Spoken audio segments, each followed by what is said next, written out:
welcome to the Passenger Seat Podcast, a podcast designed to fill your passenger seat with chat about classic cars, all recorded from my 1968 Morris Minor Peggy.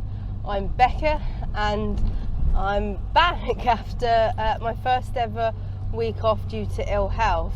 I'd like to kind of start this podcast with saying a huge thank you to everyone who was so lovely when I put the post out that last week's podcast wasn't going to go out on time. You were all so lovely, and it wasn't something that I wanted to do, but I just genuinely had no ability to record a podcast last week, which is a shame because it's about something so fantastic, so I'm really glad that I get to share it with you this week.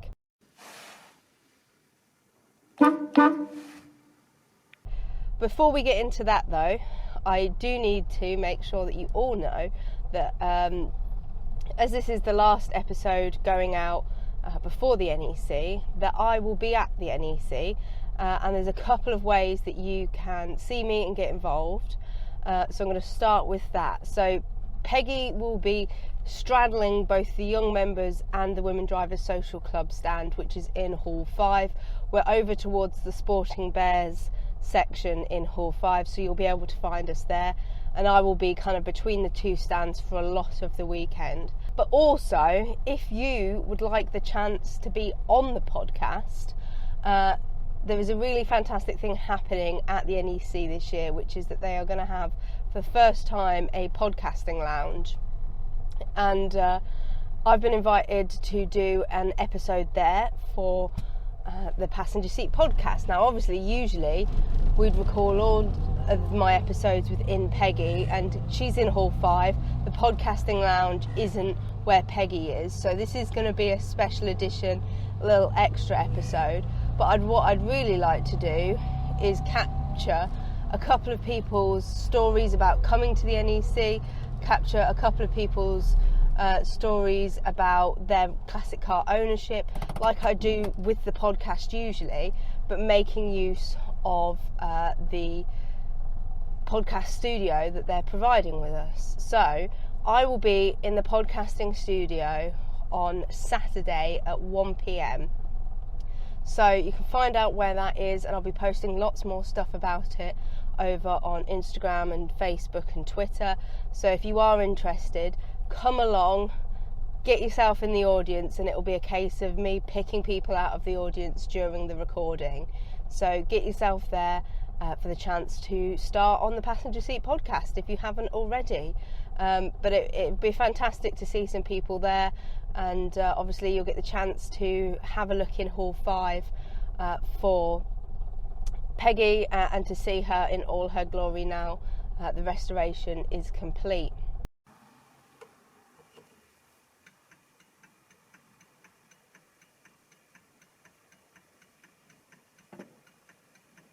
So that's all of the housekeeping out of the way. Now to get on with what we got up to last week. So much like any automotive enthusiast, Goodwood is a place that is on everyone's bucket list. I have been once before, but I'm doing the maths and I think it must be nearing 15 years ago. And that was not for an event or anything, it was because we got my dad a driving thing for his birthday at Goodwood, which was a fantastic thing to see and go to, but I've not actually managed to go since I got Peggy. So Peggy hadn't been, because we just hadn't really had the chance, and it is quite a way away from us, but the opportunity actually came up. We found out that there was an event on there for Japanese classics and kind of the Japanese scene, which is some cars that Jamie is interested in, and Kelsey Media had invited me down to go and have a meeting with them about some stuff as well. So worked out really well that Jamie was going to get to see some Japanese classics, Peggy was going to get to go to Goodwood, and we were going to have a fantastic weekend away. Not exactly what ended up happening. The show, etc., was great, and we'll get into more details of that, but obviously I ended up somewhat ill, which wasn't ideal. So we headed down on the Saturday, left from ours at a pretty leisurely pace, and managed to make a nice little stop at Bulldog Services, the services that I hadn't actually managed to stop at before, but I'd wanted to kind of go in and have a look, because obviously that's where Smith and Sniff used to do some of their podcasting recording, in the kind of car park of that before COVID and the format that they've ended up with now. So great opportunity, stop there for a bit of food before we hit the M25, and have a nice little drive round there. The drive down was pretty good. M25 wasn't too bad, then kind of ended up coming off and going through some lovely villages and stuff, and I would say the last 40 minutes was really lovely, through lots of scenic little villages and absolutely stunning countryside and some nice hills, and a bit of fun driving really after quite a lot of time on the motorway. We get to Goodwood Hotel, which we're staying at, which is a real treat, because I imagine if I'd gone for many other events, the hotel would have been far too busy by the time that we ended up booking the week before, and probably a little bit more expensive than we ended up paying. So a nice little treat to be able to get parked up and booked into the Goodwood Hotel on the Goodwood grounds. Got ourselves all unloaded, stretched our legs a bit, had a little look round the hotel, got to know kind of what was what, and then drove into Chichester, which is literally just round the corner, to have a wander around there, basically to be able to say that we'd actually been to Chichester, and to grab a bite to eat for our evening meal. And we had a really nice time walking around. They've got quite a lot of really cute independent shops and stuff like that, which was quite nice. And we got there at maybe like 3:30, so we still managed to see a fair bit, but we weren't far off closing time for a lot of these places. But had a nice wander around regardless, and Peggy found a nice Merc to park next to in the little car park that we found, which I think was there from the German car event that had been on at Goodwood on the Saturday. Headed back to our hotel, and then made use of the swimming pool and hot tubs and stuff like that were in the health centre at the Goodwood resort, and then enjoyed a nice chill evening. It was nice to get away from everything and have a bit of a relax, really.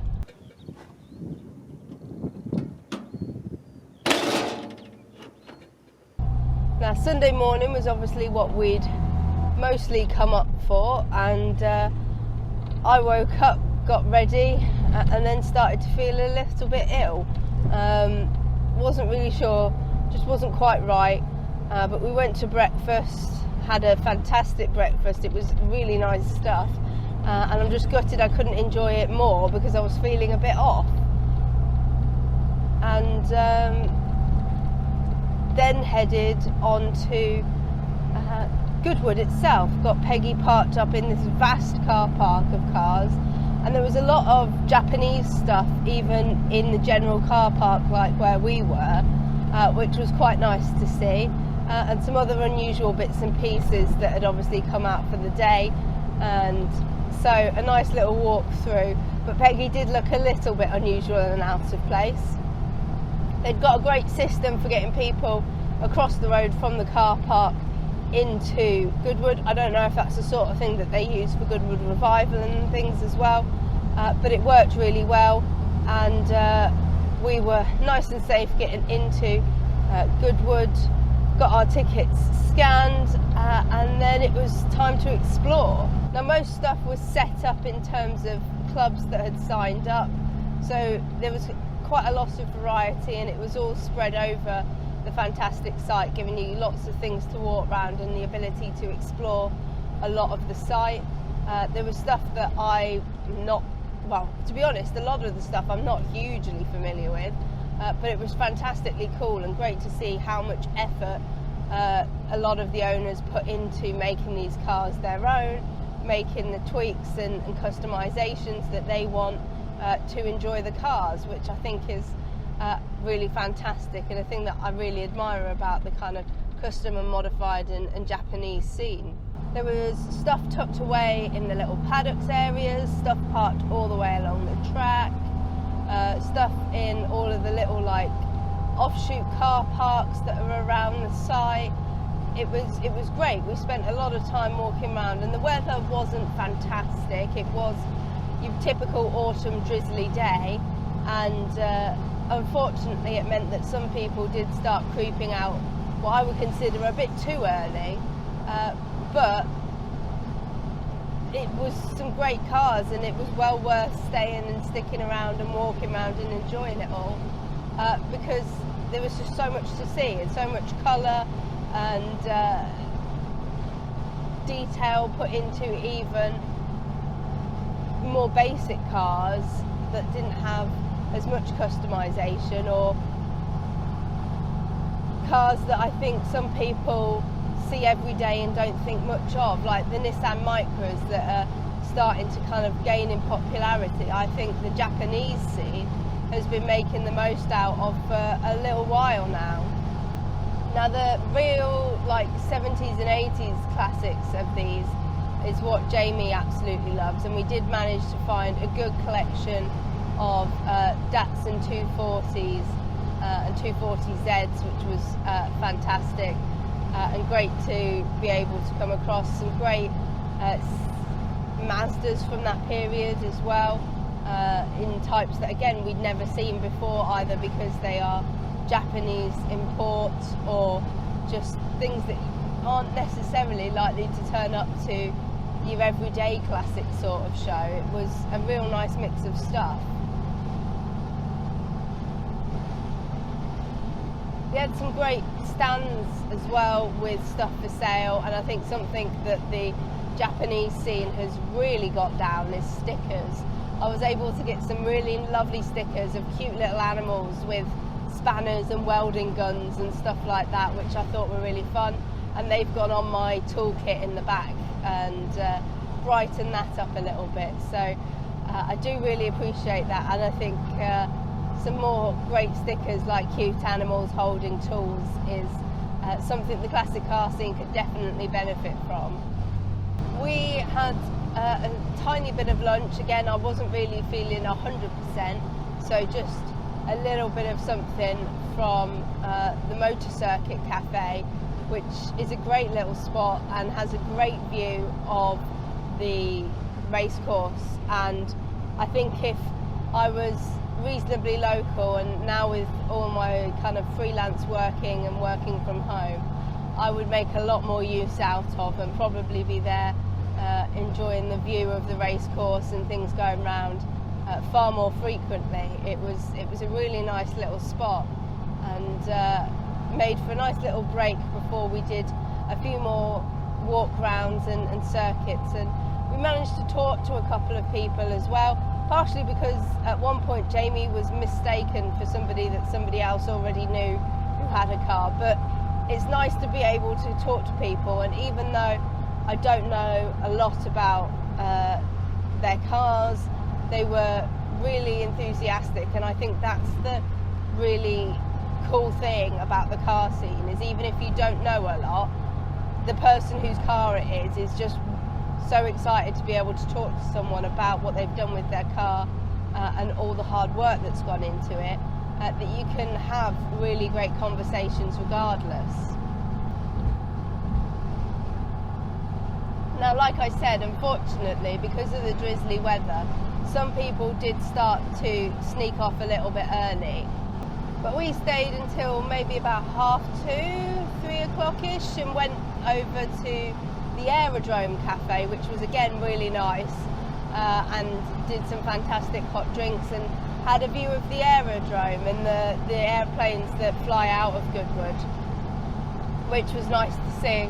And the great thing about going when I've seen so many people's coverage of Goodwood Revival is I was able to see lots of places that I recognise from their Goodwood videos, but kind of slightly out of context.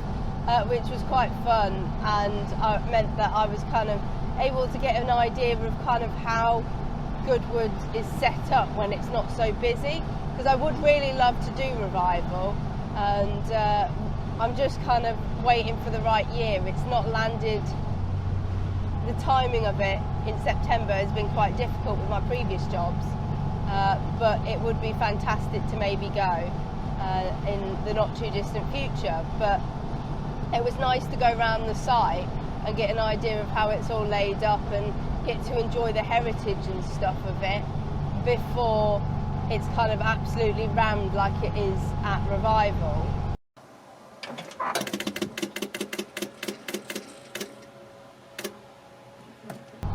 Once we'd had our kind of hot drinks from the Aerodrome Cafe, we headed back to the hotel and had a bit of an afternoon siesta before we had a lovely evening meal at the hotel restaurant, which was lovely and had some fantastic stuff.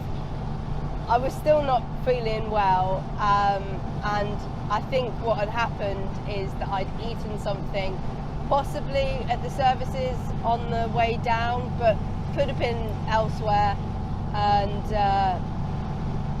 given myself a bit of food poisoning, which was not ideal, and it carried on being a bit of a pain for several days after this, before I then got a cold, because my immune system had been so drained by fighting the food poisoning, I wasn't able to fight off the cold when it had first come in. But the meal at the Goodwood Hotel was really nice, and it's a very cool little restaurant that you also have your breakfasts in, and yeah, a nice treat.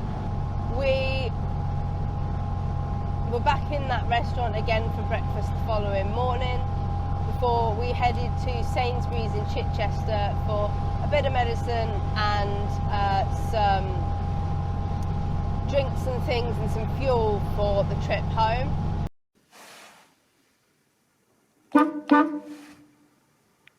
Then we decided to stop off at Goodwood, and initially it had just been because I wanted to get some photos of Peggy at Goodwood now that the site was more open, because the event wasn't on anymore. But we realised that there was a few people doing track days. There was cars kind of whizzing around the track, and it was quite nice to just stand there and watch them. And we managed to time it that we saw kind of the end of one set of cars before the next set of cars started up. And so we got to see a great bunch of them, and one of them was what I would presume is a souped up A40 Farina. But it was really giving it some speed as it went round, and the corner it goes round just before you get back to where we were standing, right opposite the pits. You could see it kind of swinging out as it came in, and a lot of fun to stand there and watch them all go round and hear them as they were going around the track. It was, again, another thing that if I was local, I'd be there probably all the time, just tempted to just stand there watching all the cars go round. And there was quite a lot of cars going around for track days, and I don't know if it's usually that busy, but it was a really pretty busy in the pits on this particular day, which was quite nice. We managed to get more photos of the car there than I was expecting before it was time for us to head home, and it was kind of back up through some of the lovely windy villages up towards the M25, round the M25, and then the M25 we came off at the M1 rather than the A1, and that meant that we were able to make a bit of a stop at Toddington Services.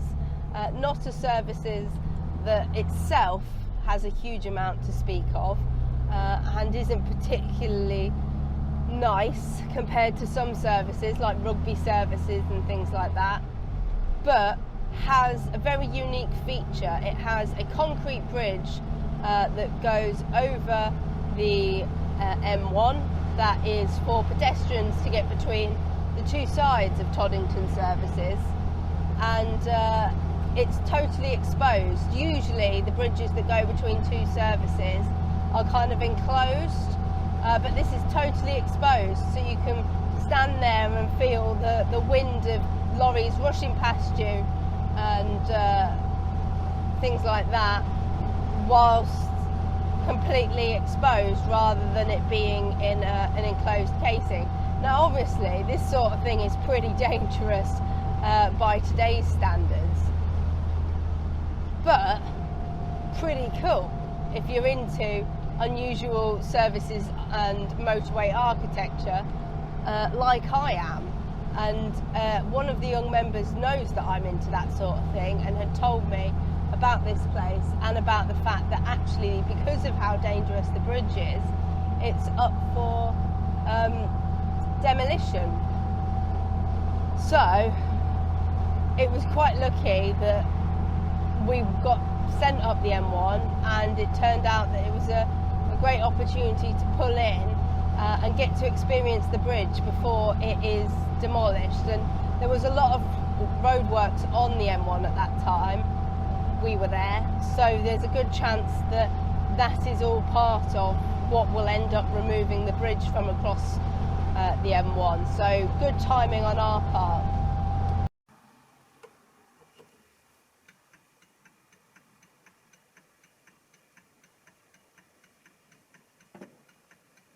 But I wasn't expecting to kind of get two bucket list items really ticked off in this weekend. One of them being Goodwood, one of them being the scary bridge at Toddington services, but really good nonetheless. Obviously the trip home was pretty exhausting given that I wasn't feeling too good, and we got home, and then it was the rest of the week feeling pretty sorry for myself because I'd probably overdone it, because I was there while I was feeling ill, and then had to kind of really look after myself to make up for it once I'd got home. But it was a fantastic weekend, and Classic Japfest, which is what we were there for, is a great event, and there's lots of them that happen throughout the year at different locations. But I know that there's plans to improve the one at Goodwood for next year, which I think will be fantastic. And it was great to go along to. We had a lovely time, and something a bit different as well.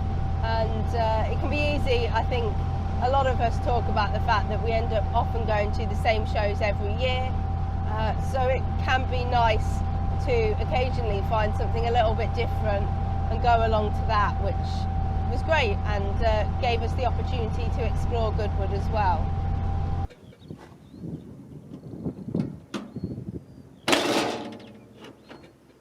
So that was last week. Like I said, this is the end of the season 7 of the podcast.